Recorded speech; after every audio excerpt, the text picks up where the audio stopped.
Hello again. There is always the danger that when one belongs to a small group of people and doesn't generally come into contact with the wider public, that a distorted view of things might develop. In other words, just because you and your family and friends are interested in, say, steam engines, then you might begin to think that they are a subject of great and enduring fascination to the average citizen, rather than being a strictly minority interest. So it sometimes appears to me to be about immigration. In the description to this video, I give a link to the YouGov opinion poll site with an interactive graph showing the results of weekly surveys of the general public over the last 3 years of what large samples considered of the following question. Which of the following do you think are the most important issues facing the country at this time? Please tick up to 3. And the categories given are health, immigration and asylum, crime, the economy, tax, pensions, education, family life and childcare, housing, the environment, Britain leaving the EU, transport, welfare benefits, defence and security, Afghanistan or defence and terrorism.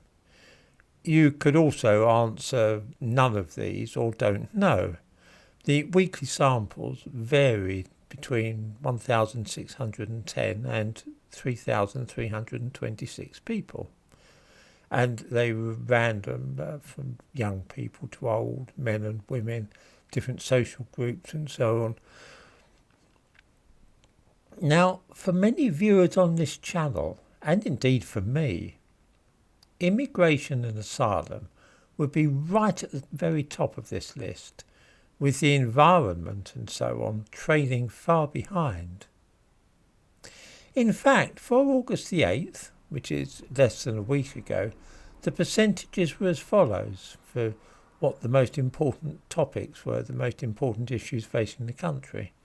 Economy was 68%, health 39%, and the environment 31%. These are what most concern the average person. Immigration and asylum managed to get a measly 23%. In other words, getting on for 80% of the population didn't really think that they were any particular concern at all. This indicates to me that worries about this subject are the preserve of a minority of people in this country, but that it is a minority who feel very strongly about the subject. Of course, this varies greatly with age as well. For young people, those who have grown up in a multicultural society, immigration is barely on their radar. Tinker around with that graph to which I give a link and you will see that for the 18 to 24-year-old age group, just 9% are bothered about immigration and asylum seekers. It goes up for the older generations, of course, but even for over 65s, only 39% think it's a major issue facing the country. I find all this fascinating.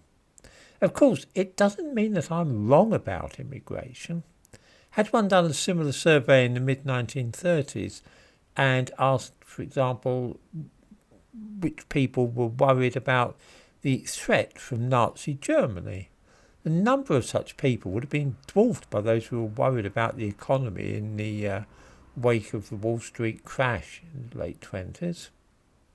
That didn't mean, of course, that the ones that were fretting about German rearmament at that time were just a bunch of cranks.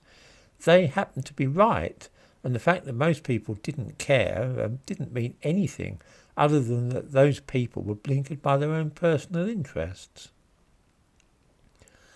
I'm intrigued by this because I feel that I'm absolutely right, and that what we are seeing currently has enormous geopolitical implications for the very future of civilization.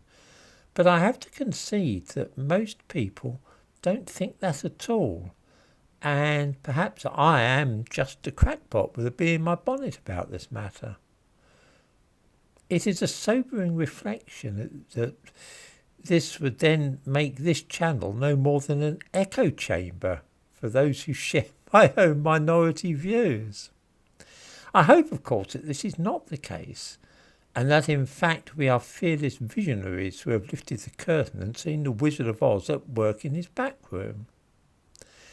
However, it never does to be completely convinced that one is right, and it is always wholesome to remember what some people have termed Cromwell's law. This is always to remember that however convinced you are of something, it's always possible that you are dead wrong.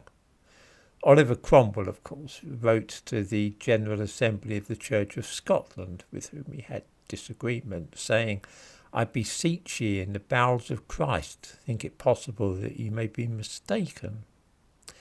This is something which we should always be aware of, that no matter how sure we are of ourselves, we may be quite mistaken and in fact altogether wrong about what we think.